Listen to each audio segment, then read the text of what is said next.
Okay, good afternoon, everybody, and welcome to today's meeting of Planning Committee A. The sun is in the air, it's spring, I've had my annual haircut, and we have a local plan to actually make decisions against. So it's a brave new world in the Planning Committee.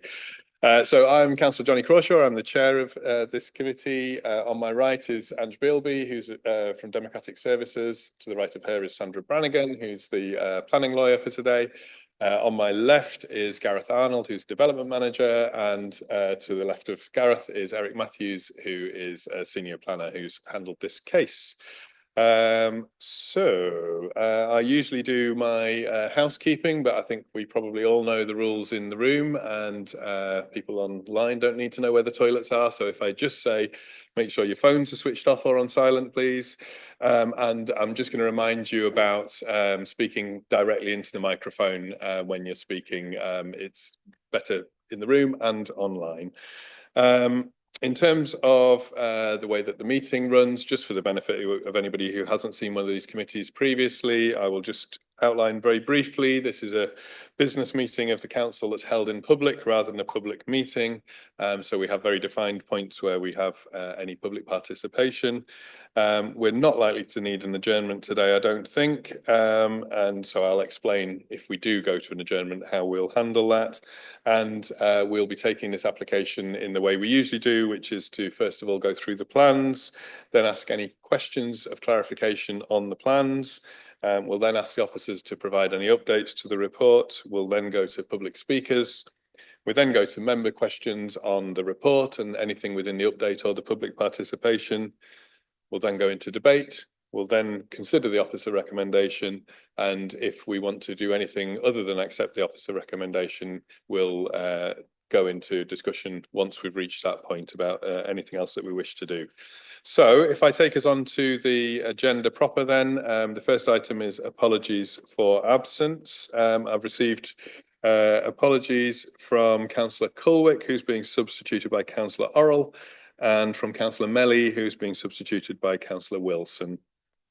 Item 2 is declarations of interest. If I could invite anybody who has any declarations, Councillor Eyre. Thank you, Chair. I've had some discussions with legal officers, and I am a member of the shareholder committee, which oversees the work of Yorwaste in terms of this. So it's not 100% clear whether or not it is a declaration of interest, but I think in terms of probity and making sure we're there, I will leave the meeting and not take part in the vote. Okay, thank you. That's noted. Not seeing any other further hands. So Councillor Eyre, if you want to withdraw. Shortest meeting ever, I think, for yourself. Nothing to do with the sunshine at all. And then take us on to agenda item 3, which are minutes from previous meetings. We've got 2 sets of minutes to approve. The first starts on page 7. It's from the 16th of January. I wanted to suggest an amendment. There is one typo which I've sent to Ange and I'm not going to worry about. And then on page 12, the second paragraph down, which is just around the proposal, I double checked back on the recording. Councillor Stewart proposed the officer recommendation, but what I would want to do is just add to the end of that sentence, with the addition of an informative covering short-term holiday letting and the C3 use class. If you remember, we had some discussion around short-term holiday letting and agreed that adding an informative around that was appropriate.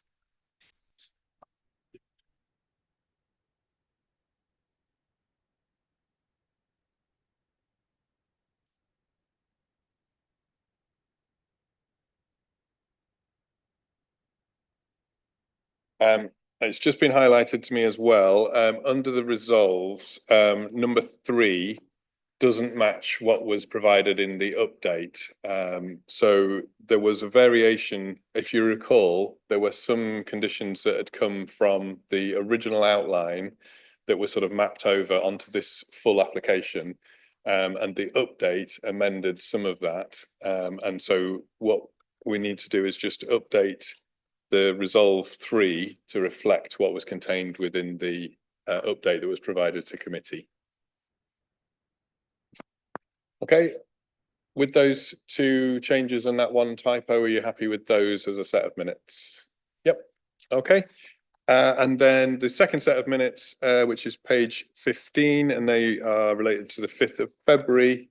Again, I just had some very minor, I mean, I'm talking minuscule typos that I've sent through to Ange. Is everybody happy with those as a record? Yep, seeing nods again. Okay. So I can then move us on to agenda item 4, which is the general remit public participation of the committee. We don't have anybody registered under agenda item 4, so we can move on to agenda item 5, the plans list, and we have one application today, which is application at Yorwaste at Harewood, Whin. So Gareth, if I can invite you to take us through the plans, please.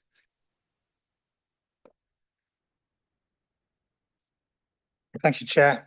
So this is a planning application at the Harewood Whin waste disposal site. And the proposal is for the installation of solar farm and associated infrastructure. Members can see on the screen, that's the application site. You might just be able to pick out the yellow outline, which is an overlay of the general area of where the solar arrays will be sited. The site's within the green belt.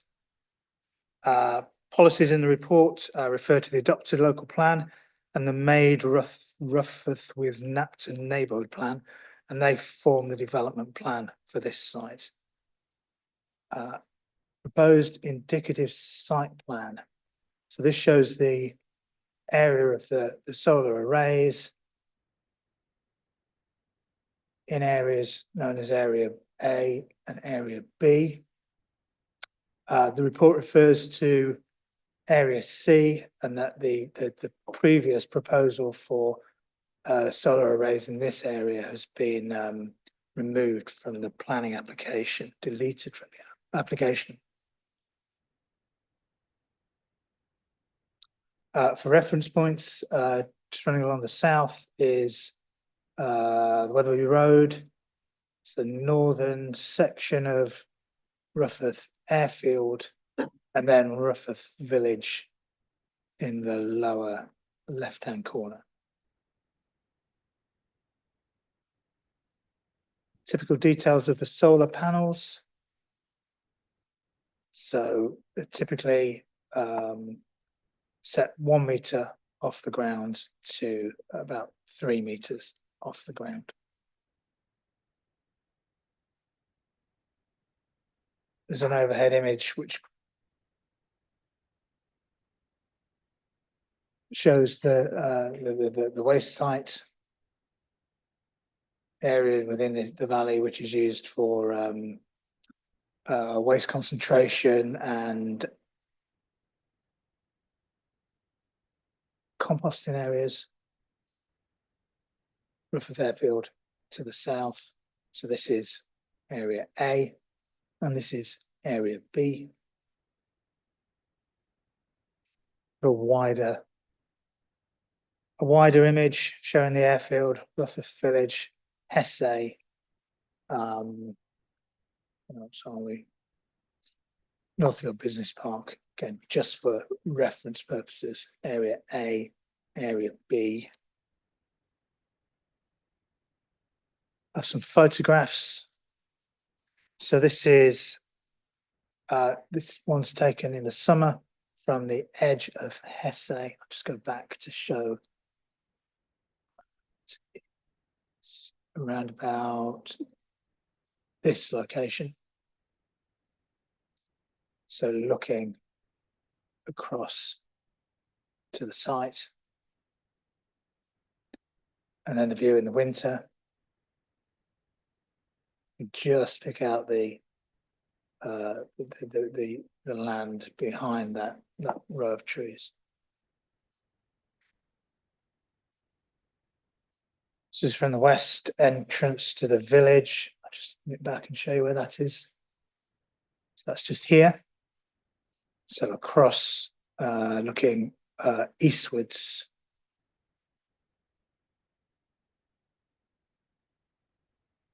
It's in the summer and in the winter, and you can see the landform behind that tree line.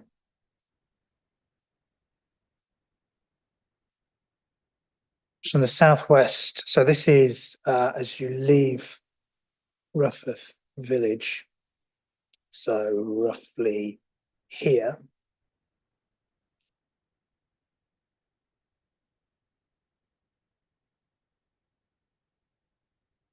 In the winter and then in the summer.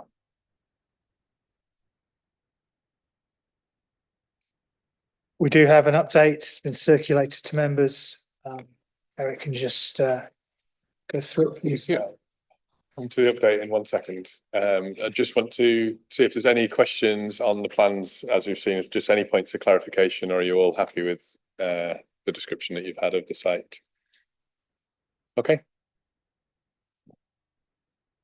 Thank you, Chair. We have a series of corrections to the report to paragraph 4.1, point of clarification. Paragraph 5.5, correction in terms of the paragraph of the MPPF. Paragraph 5.13, referring to the typical height of a panel as being 3 and not 2.9 metres. And then revised consultee responses from trees and landscaping. In summary, this is supportive of the removal of area C and references the degree of the degree of improvement to visual amenity and landscape character. And then from carbon reduction team, supporting the proposal and indicating that it would secure compliance with policy CC1 of the local plan. A revision to condition 10 to take account of the removal of area C with revised wording, but the reason would be as in your printed agenda. You're recommending an additional draft condition, bearing in mind that the site plan is down as being indicative, requiring the submission of a finalised layout of the arrays and associated infrastructure for prior approval by the local planning authority. Thank you, Chair. Thank you. So we will now move on to the public participation. So we've got one registered speaker, which is Hannah Wafer. If you'd like to come to the table, Hannah's the agent for the applicant and speaking in support. If you just switch your microphone on with that button in the middle, that's it. And you have 3 minutes to address the committee if you want to start in your own time, and then just sit tight for maybe questions from committee members. Good afternoon. Thank you for the opportunity to speak on behalf, unless very special circumstances exist.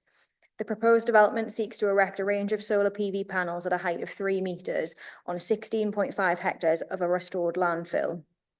The City of York declared a climate emergency in 2019 with a target of achieving net zero. Solar developments are at present one of the most established renewable energy technologies in the UK, with the potential to have the least harmful impact on the landscape and local environment, whilst also having the ability to generate significant volumes of clean energy. The development before you can therefore assist with contributing to meeting the energy needs of the area and achieving a greener economy.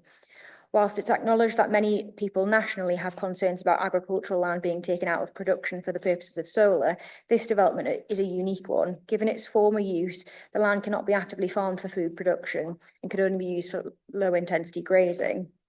Yorwaste are therefore seeking to make best use of the land and in turn generating social and environmental benefits.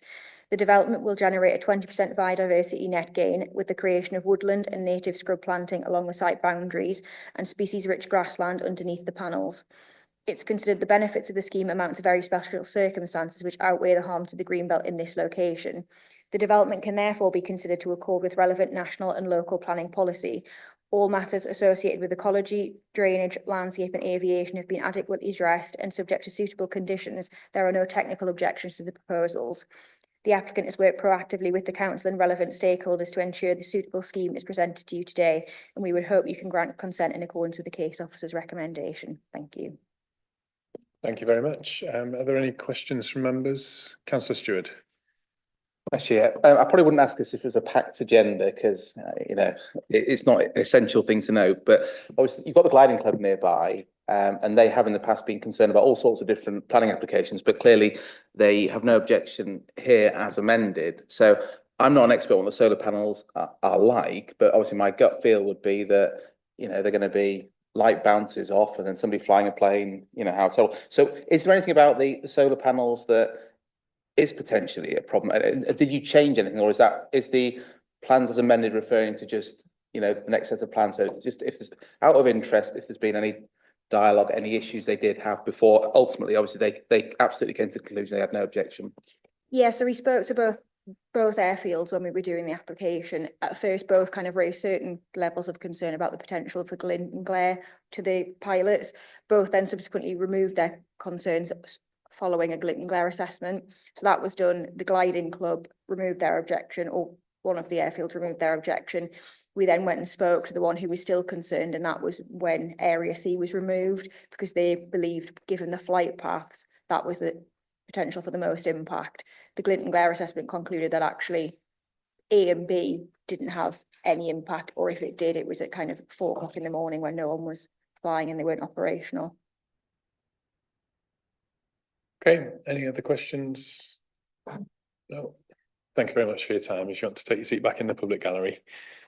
So we can now move on to member questions on the report and anything that you've heard or anything in the update. Is anybody have anything that they wish to question? I will just make the comment that I think somebody mentioned to me, and it was certainly a thought that I'd had, which was that as I went through the report, I found that there were questions that I started to form, and then they were actually answered within the report quite clearly and succinctly. So from that respect, it's been very helpful. Were you indicating something, Gareth?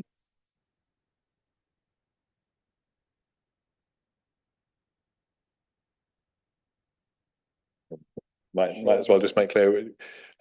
Richard, can we just have the screen back on again for a second? Okay. So do I. Do you have a question, Councillor Yeah. Fisher? Whilst the projector's warming up, then. No, Yes. it's from.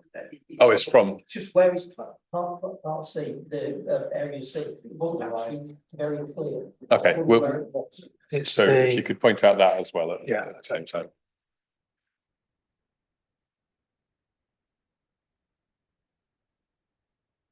That's the problem with big sites.